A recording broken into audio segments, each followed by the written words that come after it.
Auto-entrepreneur, que se passe-t-il en cas de dépassement du seuil de votre chiffre d'affaires? Pour rappel, pour bénéficier du statut d'auto-entrepreneur, votre chiffre d'affaires ne doit pas dépasser 82 200 € si vous avez une activité de vente de marchandises et 32 900 € si vous avez une activité de service. Alors que se passe-t-il en cas de dépassement? Tout d'abord, vous pouvez bénéficier d'un seuil de tolérance.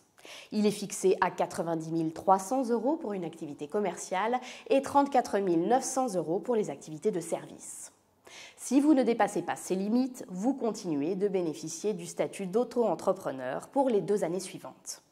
Mais attention, si votre chiffre d'affaires va au-delà de ce seuil de tolérance, vous perdez le bénéfice du régime d'auto-entrepreneur dès le premier jour du mois de dépassement. Dès lors, vous basculez dans le régime de l'entreprise individuelle. Attention, cette période de tolérance n'est pas applicable lors de votre première année d'activité.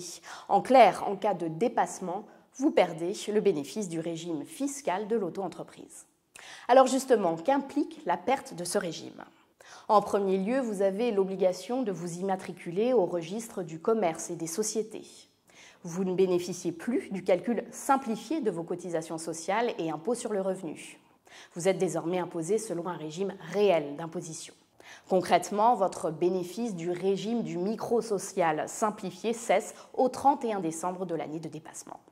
Par ailleurs, vous devenez assujetti au paiement de la TVA à compter du premier jour du mois de dépassement, mais vous récupérez la TVA payée sur vos achats de biens et de services et vous la facturez à vos clients.